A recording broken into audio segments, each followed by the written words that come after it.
Welcome back to Z-Speed and thanks for tuning back in. Today we're going to show you how to install a cold air intake on your Nissan 350Z. So if you're interested in that, just stay tuned.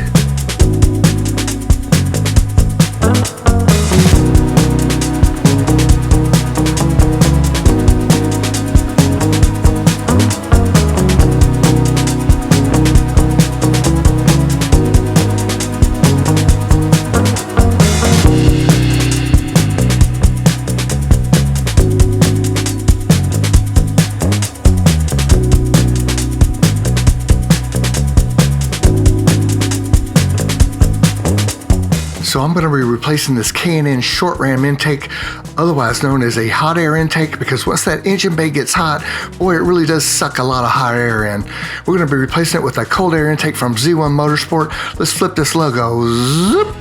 Boom, there you go, Z1 Motorsport.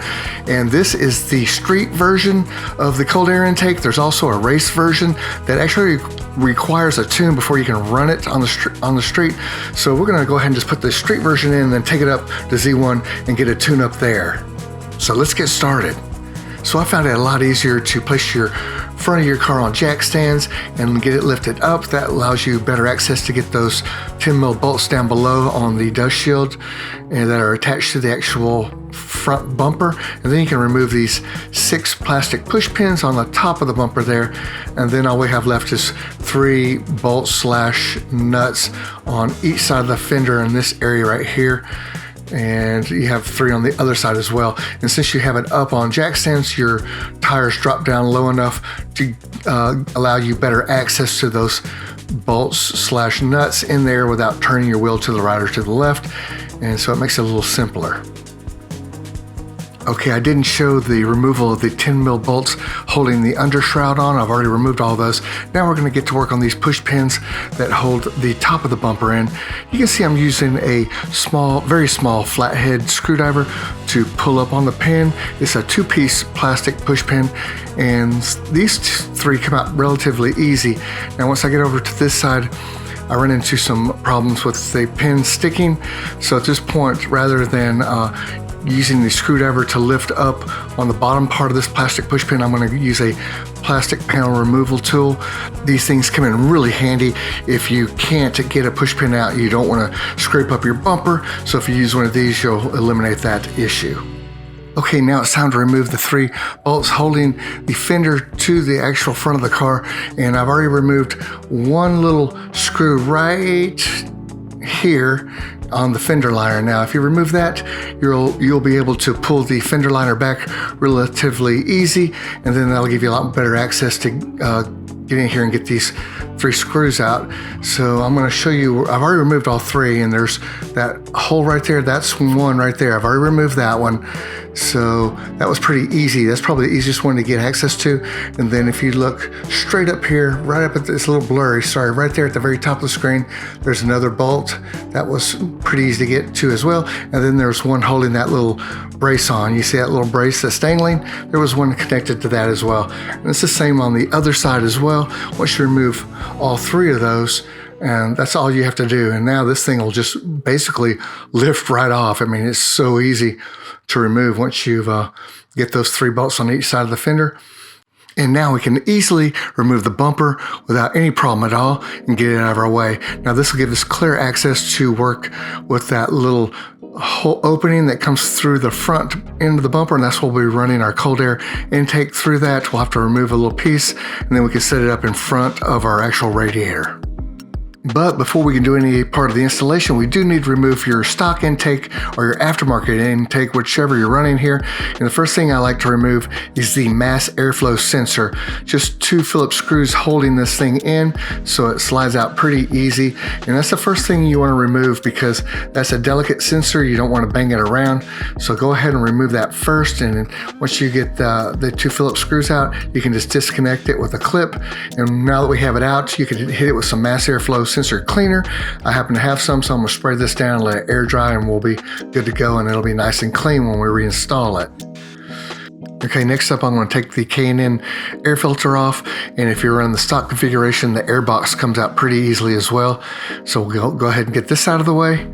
And next up I just got like a little brace holding this tube in place, and now we can go ahead and lift this tube up and out of the way, and you can see there is a little plastic tube going to the driver's side valve cover right there. We do need to remove that, and it's a little difficult, but you can get it done. Just tug on it a little bit and it should come right off. Okay, now you can see we've got everything out of the way, and now we're ready to put our new cold air intake in, and the filter will be situated right down in this area in front of the radiator itself. So you can see this is a two-piece system, which makes it nice and sturdy. It also comes with a K&N filter, and there's one of your Z1 Motorsport couplings, silicone coupling. You can see I chose the black color. It comes in different colors, and your hose clamps. So it's pretty simple setup here. Should be easy to install, and hopefully we won't have to modify anything. So to get this curved part of the intake in, we will have to remove this little metal piece right here that sits right in front of this opening. It's just held in by one 10 mil bolt right here, so it's super easy to remove. And then we'll have to replace it back in there because it actually supports the top of the bumper here. So just one bolt and this comes out. So you can see I've connected the air inlet tube to the driver's side valve cover onto the main body of this intake tube right here. You can see I used the existing hose clamp that actually came with the hose, so that went on pretty easily. Had to play around with it just a little bit to get it to slide on there. It may be a little hard to get your hand in there. Now it's time to place the black silicone coupler to the throttle body. Don't forget to add your two hose clamps right there so you can slide them over the coupler once you get it installed correctly. So it may take a little manipulation, but you should be able to get it on there relatively easy. And then we're just going to kind of slide our hose clamps over there. We're not going to tighten anything down yet because we now need to assemble the other half of the cold air intake. So at this point, we just want to make sure that we get this smaller piece in there correctly. There's two different ends. There's a smooth end here, and then there's one with a lip right here.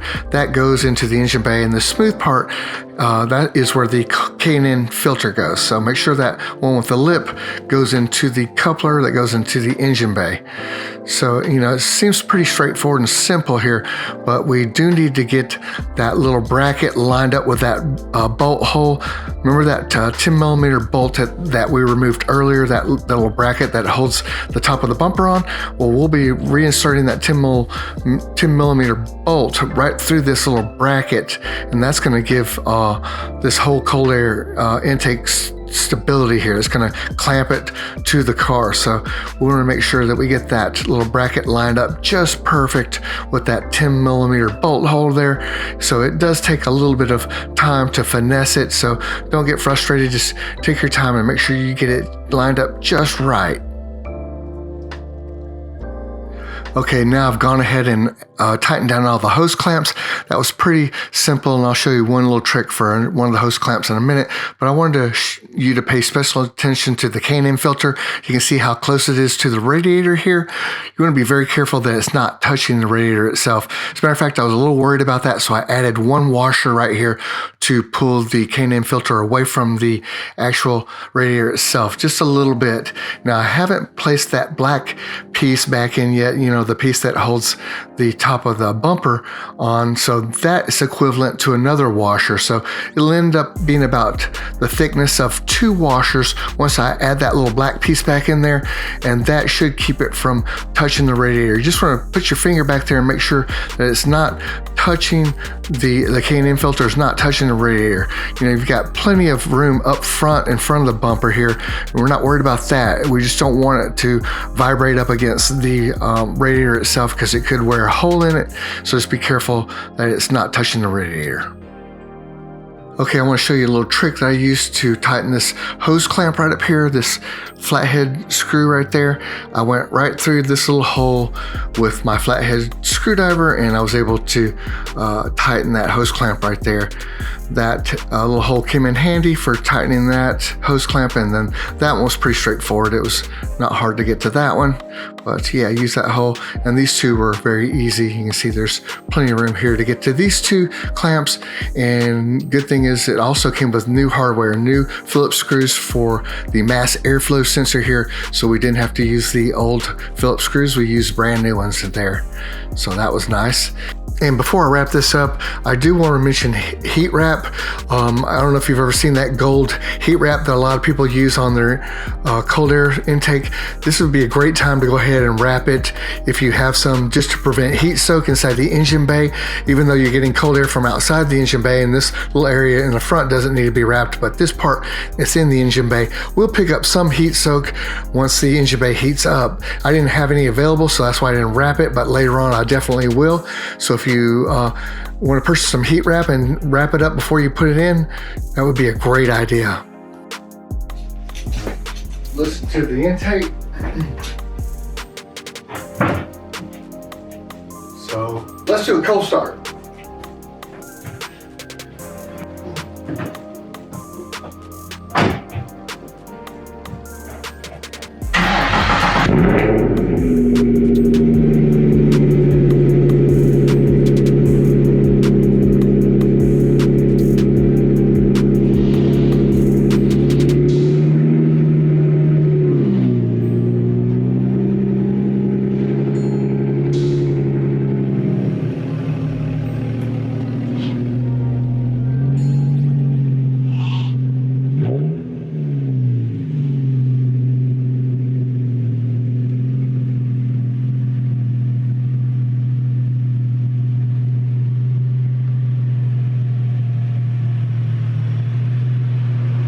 Now let's take a quick look at the fitment with the bumper back on.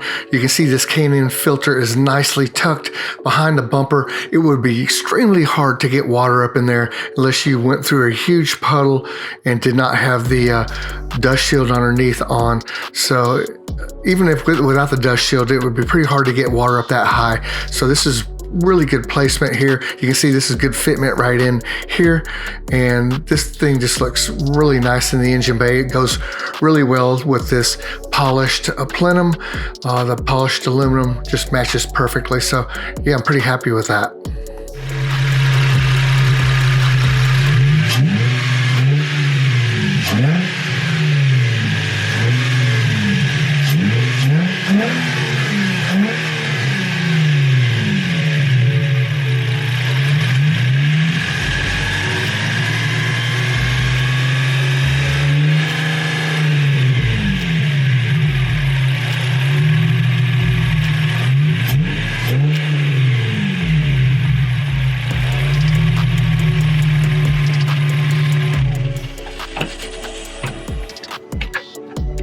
So I hope this tutorial answered all your questions on your cold air intake from Z1 Motorsports.